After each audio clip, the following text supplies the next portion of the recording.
গ্রহণযোগ্য নির্বাচনের মধ্যে এই সমস্যাগুলো সমাধান করতে হবে। একই সঙ্গে চলমান যে সংস্কার কমিশনগুলো করা হয়েছে, উদ্যোগ নেওয়া হয়েছে সরকারের পক্ষ থেকে, আমরা জানেন যে আমরা সেগুলোকে সম্পূর্ণভাবে সহযোগিতা করছি এবং গত কয়েকদিন আগে আমাদের সেই সংস্কারের যে আমাদের মতামতগুলো আমরা দিয়েছি এবং আগামীকাল সম্ভবত আমাদের সঙ্গে বৈঠক আছে। আমরা খুব স্পষ্ট করে বলেছি যে যে বিষয়গুলোকে ঐক্যমত্য হবে সব দলগুলোর, সমস্ত দলগুলোর, সেগুলো নিয়ে আমরা একটা চার্টার করতে রাজি আছি আপনারা, এবং তারপরে সেটার উপর ভিত্তি করে আমরা বাকি নির্বাচনের দিকে চলে যেতে পারি এবং বাকি সংস্কার যেগুলো আমরা একমত হবো সেটা আমরা অবশ্যই আমাদের রাজনৈতিক দলগুলো নির্বাচিত হয়ে আসবেন, তারা সেগুলোকে বাস্তবায়িত করে দেবেন। এটাই ছিল আমাদের কথার মূল কথা। তিনি তার সুনির্দিষ্ট কোন ডেডলাইন আমাদের দেননি। তিনি বলেছেন যে ডিসেম্বর থেকে জুনের মধ্যে তিনি নির্বাচন শেষ করতে চান। এই কথা তিনি আজকে আবার আমরা একেবারেই সন্তুষ্ট নই। আমরা পরিষ্কার করেই বলেছি যে আমরা ডিসেম্বরের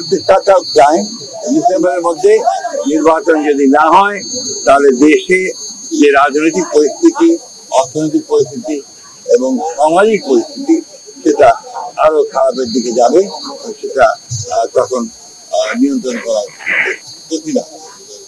আপনাদের অবস্থান কি হবে স্যার? আপনারা যে বলছিলেন বারবার বলছিলেন যে আপনারা ডিসেম্বরের মধ্যে নির্বাচন চান, মাননীয় প্রধান উপদেষ্টা আজকে আপনি যেটা বললেন যে আপনাদের কিছু বলেননি, আবার অপোজিশনে আসবো, আলোচনা করে যাদের সঙ্গে দলের অন্যান্য মিত্র দল আছেন তাদের সঙ্গে আলোচনা করে তখন আবার আপনাদের সামনে এসেছিলেন, তখন বলেছিলেন আপনি ডিসেম্বর নাগাদ নির্বাচন হতে পারে, আদর্শ হয়েছিলেন ডিসেম্বর থেকে জানুয়ারি না এটা ডিসেম্বরের কথাই বলা হয়েছে। তিনি এই কথা বলেননি যে ডিসেম্বরে হবে না, কিন্তু জুন পর্যন্ত নিয়েছেন। আমরা এই কথা পরিষ্কার করে বলেছি যে hour cut off time is আমি বলতে পারবো না। করে আসলাম তাদের খাওয়া যাবে।